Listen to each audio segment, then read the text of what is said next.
Imagine your body as a house where the lights dim a little earlier each evening. You shrug it off as age, but those flickering lights are high blood sugar, rising blood pressure, stubborn belly fat. For many with metabolic syndrome, these are not just numbers. They are a silent alarm ringing in the brain. Dr. Dale Bredesen's work in the End of Alzheimer's program warns us. Metabolic fire today can become memory loss tomorrow. A man in his early 50s walks into a clinic. He laughs, saying, "My memory is just not what it used to be." On his chart, prediabetes, high triglycerides, expanding waistline. In Dr. Bredesen's program, this is not coincidence. Metabolic syndrome is like a slow leak in the brain's energy supply. Neurons begin to fade, not in a dramatic explosion, but in a long, quiet sigh. If you have been told you have insulin resistance, fatty liver, high blood pressure, or just a bit of a belly, this story is about you. Dr. Bredesen's research suggests that these seemingly ordinary problems can open the door to cognitive decline, yet they can also become our most powerful point of leverage. This video walks you through how caring for metabolic health can act as a shield for your brain. Dr. Bredesen often describes the brain as a power-hungry organ. Imagine a bright city that never sleeps, needing a constant supply of clean fuel and good wiring. Metabolic syndrome is like a clogged fuel pipeline. Glucose and fats do not flow smoothly. The city's lights flicker, traffic signals fail, and small neighborhoods go dark. Those neighborhoods are your memories, your focus, your moods. Many people fear that memory loss is simply their destiny. A parent, a grandparent, someone you love slowly lost their words. The haunting question is, am I next? In the End of Alzheimer's program, Dr. Bredesen challenges this belief. He shows that the brain is more dynamic and repairable than we once thought, especially when we address metabolic syndrome head-on. But how? Let us lift that curtain, one layer at a time. Metabolic syndrome is not a single disease. It is a cluster of clues: elevated blood sugar, high blood pressure, large waist circumference, abnormal cholesterol, high triglycerides. In Dr. Bredesen's framework, each of these clues points to a deeper problem. Your brain's fuel system is misfiring. When insulin no longer signals properly, neurons starve, even when sugar is abundant in the blood. Think of insulin as a key that opens the door to your cells, allowing glucose to enter and be used as fuel. In insulin resistance, the locks are jammed. The keys knock and knock, but the doors barely open. Dr. Bredesen links this state to what he calls type 3 diabetes in the brain, where neurons cannot efficiently use glucose. Over time, this energy crisis can trigger the very changes we see in cognitive decline. Metabolic syndrome does not only starve the brain, it irritates it. Chronic high blood sugar and visceral fat feed silent inflammation, like a slow, smoldering fire. In the End of Alzheimer's program, inflammation is one of the central threats. Microglia, the brain's immune cells, shift from calm gardeners to overactive firefighters, releasing chemicals that over years damage synapses and erode clarity. Dr. Bredesen describes cognitive decline not as one problem with one cause, but as a roof full of holes. Metabolic syndrome alone can punch several holes: insulin resistance, inflammation, nutrient deficiencies, vascular damage. Treating only one hole, like prescribing a single pill, may help a little. But if we ignore the others, the rain still pours in. The program he proposes is about carefully patching multiple holes at once. For years, we have been offered a narrow story. Once memory slips, we can only wait. The End of Alzheimer's program opens a wider narrative, especially for people with metabolic syndrome. The message is not magical reversal, but biological logic. If we remove the insults hurting the brain and restore what it needs, we may slow, halt, or sometimes even improve cognition. It is hope, but grounded in careful science. Pause and picture yourself 10 years from now. Will you be repeating the same story 3 times, losing words mid-sentence, or confidently planning trips, laughing with friends, remembering small joys? Dr. Bredesen's work invites us to see every meal, every night of sleep, every walk as a vote for one of those futures. For people with metabolic syndrome, each small change carries extra weight in this decision. Dr. Bredesen did not begin with lifestyle advice. He began in the lab studying the molecular biology of neurons, asking why they die. Over decades, patterns emerged: insulin signaling, inflammation, toxins, hormones, nutrients, sleep. Metabolic syndrome sat at the crossroads of many of these. The clinical program grew from this research, translating test tubes and gene pathways into daily actions people could take. In the book, Dr. Bredesen describes 3 broad types of brain threats: inflammatory, atrophic, and toxic. Metabolic syndrome is deeply tied to the first 2. Inflammatory because high sugar and visceral fat fan flames throughout the body. Atrophic because insulin resistance and poor circulation deprive neurons of growth signals and nutrients. Understanding these categories helps us see where to intervene. Traditional medicine often offers one pill for one symptom. Dr. Bredesen asks us to imagine the brain instead as a garden. No single fertilizer can save a garden if the soil is poor, pests run wild, and there is no sunlight. We must water, nourish, protect, and prune. For metabolic syndrome, this means addressing food,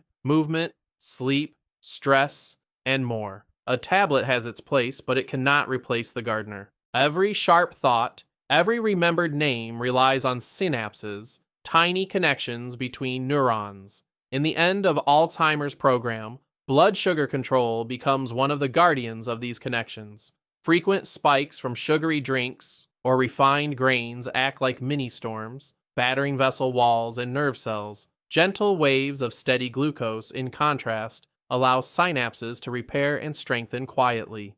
That extra ring around the waist is more than a cosmetic issue. Visceral fat behaves like an organ that constantly sends distress signals. In Dr. Bredesen's model, this belly-brain highway carries inflammatory molecules and hormones that disturb insulin signaling and increase amyloid, one of the proteins associated with Alzheimer's. Reducing visceral fat is not just about the mirror, it is about quieting harmful messages to your brain. In the end of Alzheimer's program, amyloid, the protein often blamed for Alzheimer's, is reframed. Dr. Bredesen suggests amyloid behaves like a shield the brain produces under attack from infections, toxins, or metabolic stress. When metabolic syndrome creates ongoing stress, the shield thickens, eventually harming our own neurons. The goal is not just to remove amyloid, but to reduce the reasons the brain feels it needs that shield. In the book, Dr. Bredesen shares composite stories of patients in their 50s and 60s, executives, teachers, parents,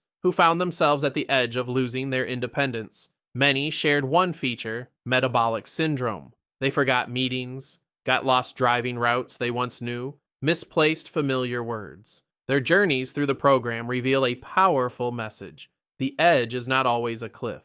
Sometimes it is a turning point. Dr. Bredesen emphasizes the importance of measuring key markers, especially for those with metabolic syndrome: fasting insulin, hemoglobin A1C, triglycerides, HDL cholesterol, waist-to-height ratio. These numbers are not to shame, but to guide. They are the map of your current road, showing how far you are from metabolic safety for your brain. Any changes in medication or testing should be discussed with your physician. In the end of Alzheimer's program, food is more than energy. Every bite is information that whispers to your genes and your brain: inflame or calm, store or burn, protect or erode. Ultra-processed foods shout, store fat, spike sugar.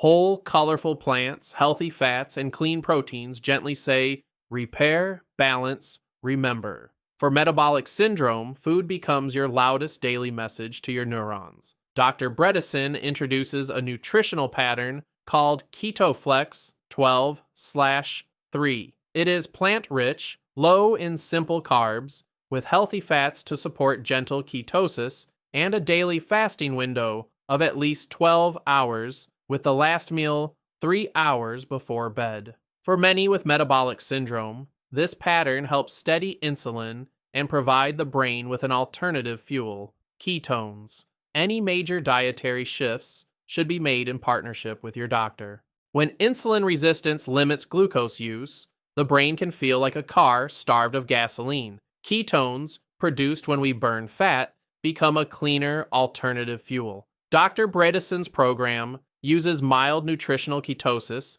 to feed struggling neurons. For people with metabolic syndrome, this can mean shifting from burning mostly sugar to burning more fat, including the visceral fat that drives inflammation. Always confirm safety with your physician first.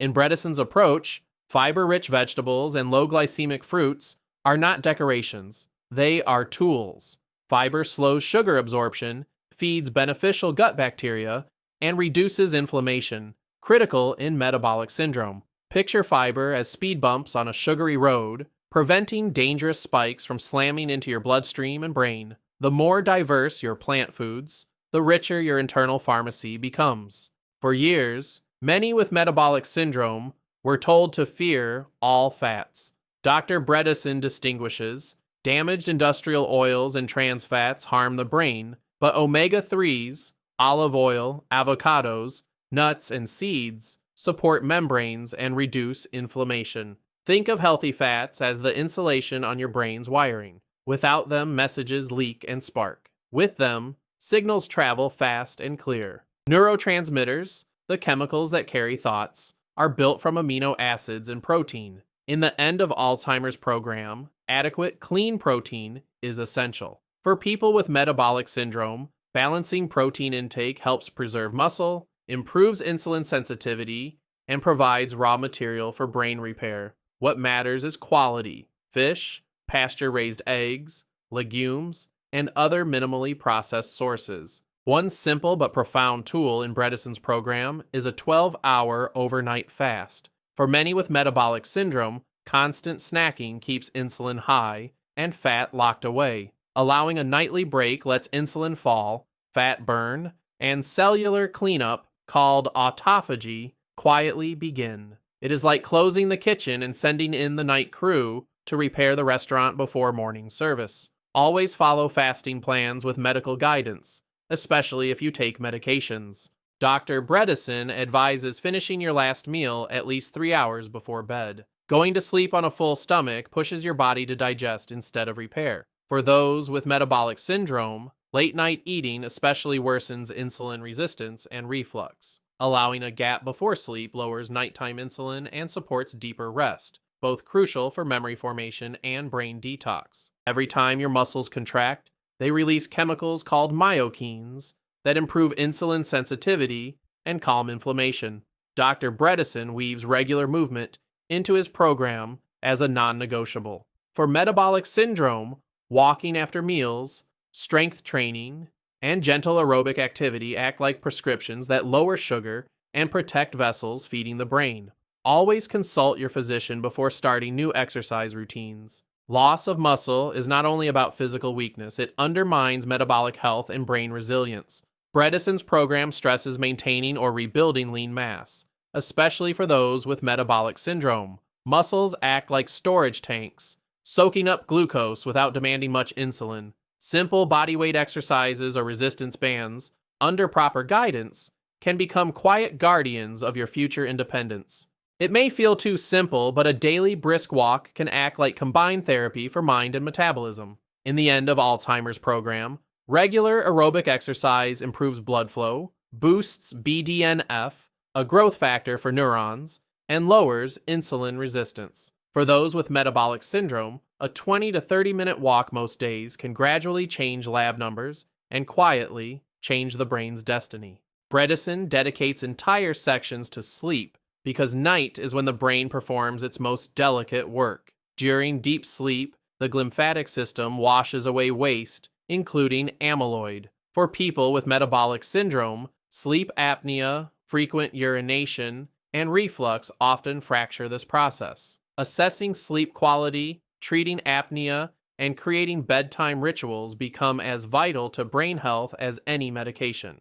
Chronic stress bathes the body in cortisol, a hormone that encourages central fat storage and raises blood sugar. In Dr. Bredesen's model, unmanaged stress feeds both metabolic syndrome and brain decline. Meditation, breathing exercises, time in nature, and supportive relationships are not luxuries. They are levers that lower cortisol. Calmer days mean fewer inflammatory sparks reaching your neurons, While metabolic syndrome focuses on internal chemistry, Dr. Bredesen also highlights external toxins, heavy metals, mold, pesticides. For a system already strained by high insulin and inflammation, these toxins add extra burden. He encourages reducing exposure where possible, clean air, clean water, mindful product choices, and working with professionals when toxicity is suspected. Any detoxification approach should be supervised by medical experts. In the end of Alzheimer's program, hormones like thyroid, estrogen, testosterone, and vitamin D are presented as quiet yet powerful shapers of brain resilience. Metabolic syndrome often disrupts these signals, compounding risk. Dr. Bredesen recommends checking and optimizing them individually rather than ignoring them as normal for age. Any hormone or supplement decision must be personalized and made with your healthcare provider. B vitamins, magnesium, omega-3s, zinc, and many other nutrients appear throughout Bredesen's work as cofactors for brain repair. Metabolic syndrome, often paired with processed diets, can leave these levels low. Correcting deficiencies through food first and supplements when needed allows enzymes to function and neurons to communicate. It is like giving workers the tools they were missing all along. A key message in the end of Alzheimer's program is personalization. Two people with metabolic syndrome may share similar lab values, but different root causes and constraints. One may need more focus on sleep apnea, another on toxins, another on stress or gut health. The program encourages comprehensive assessment, then tailoring interventions step by step. This is a guided journey, not a rigid template. Imagine one more typical day before beginning the program. Breakfast grabbed in haste, sugary coffee, hours of sitting, late-night snacks in front of a glowing screen. Blood sugar rides a roller coaster. Insulin never rests. This day feels ordinary, but in Bredesen's lens, it silently chips away at synapses. Recognizing this pattern is not about blame. It is about finally seeing the invisible script we have been following. Now, replay the day with modest changes informed by the program. A fiber-rich breakfast, a short walk after lunch, nuts instead of candy, dinner finished 3 hours before bed, a relaxing wind down instead of doom scrolling. The roller coaster smooths into gentle waves. Metabolic syndrome does not vanish overnight, but the direction changes. Under the surface, neurons get a little more fuel, a little less fire. In patient stories from the end of Alzheimer's program, early improvements often appear as small gifts: clearer mornings, fewer word-finding pauses, less brain fog after meals. For those with metabolic syndrome, this might follow weeks of steadier meals, movement, and sleep. These changes are not miracles. They reflect biology finally working with you instead of against you. Change is rarely smooth. Dr. Bredesen acknowledges that people slip. A stressful week, old comfort foods, missed walks. For someone with metabolic syndrome, numbers may briefly worsen. The program invites a compassionate stance. Setbacks are data, not failure. They reveal triggers and vulnerabilities. Each return to the path strengthens not only biology, but the belief that your actions matter. In Bredesen's cases, partners, friends, and family often become part of the treatment team. Shared meals, walks, and reminders transform the program from a lonely task into a communal project. For people with metabolic syndrome, inviting loved ones into the journey can make it easier to decline junk food, celebrate milestones, and notice subtle cognitive changes together. Beyond food and labs, the end of Alzheimer's program includes cognitive training, exercises designed to challenge memory, processing speed, and attention. For individuals with metabolic syndrome, improving blood flow and metabolism sets the stage, and brain training acts like a workout in the newly restored gym. Apps, puzzles, learning a language or instrument can all serve as customized training circuits. The gut-brain connection appears repeatedly in Bredesen's work. Dysbiosis, an imbalance of gut bacteria, can leak inflammatory molecules into the bloodstream, worsening metabolic syndrome and confusing the brain. Fiber, fermented foods, and avoiding unnecessary antibiotics support a healthier microbiome. A calmer gut often translates into steadier moods and sharper thinking. Traditionally, Alzheimer's is seen as a single disease, Dr. Bredesen reframes it as a network imbalance across many systems: metabolism, hormones, toxins, inflammation, nutrients. Metabolic syndrome sits at the center of this web. Addressing it means tugging on multiple threads at once. This view may feel more complex than a single pill, yet it is also more aligned with how our bodies truly work. Clinical reports from Bredesen's team describe patients with mild cognitive impairment or early Alzheimer's who, after following personalized protocols, showed stabilization or improvement in cognitive testing. Many of these individuals also improved metabolic markers. While larger controlled trials are still evolving, these early data suggest that brain decline may be more modifiable than we once believed. Medical decisions should always be made in consultation with a physician. Dr. Bredesen is careful to note that not everyone improves, and advanced dementia is harder to reverse. Metabolic syndrome that has been present for decades leaves deeper marks. The program is not a guaranteed cure, but a framework to reduce risk and maximize remaining capacity. Setting realistic goals, slower decline, better daily function, more clarity, protects us from false promises and honors the complexity of the brain.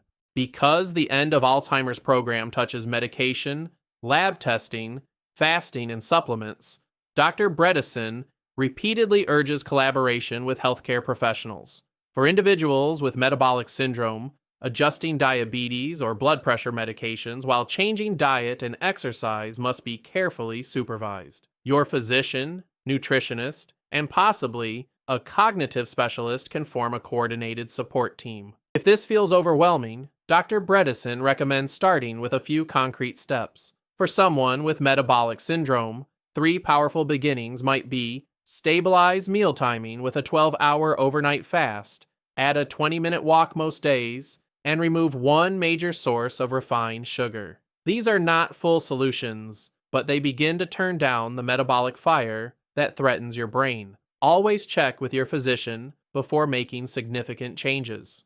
For generations, many accepted that getting older meant inevitable memory loss, expanding waistlines, and shrinking lives. The end of Alzheimer's program offers another script: aging as a period where metabolic health and cognitive function can be actively shaped. For people with metabolic syndrome, this means your diagnosis is not the end of the story. It is the moment you become the co-author of what comes next. As we close, remember, metabolic syndrome is not just about your waistline or lab results. It is deeply connected to your brain's future. Dr. Dale Bredesen's The End of Alzheimer's program shows that by calming inflammation, improving insulin sensitivity, and tending to sleep, stress, nutrients, and toxins, we can often protect and even strengthen cognition. Discuss any changes with your physician, then choose one small step today. If you found this helpful, please subscribe to the channel, press like, and share this video with someone who needs hope. Your brain deserves your attention, starting now.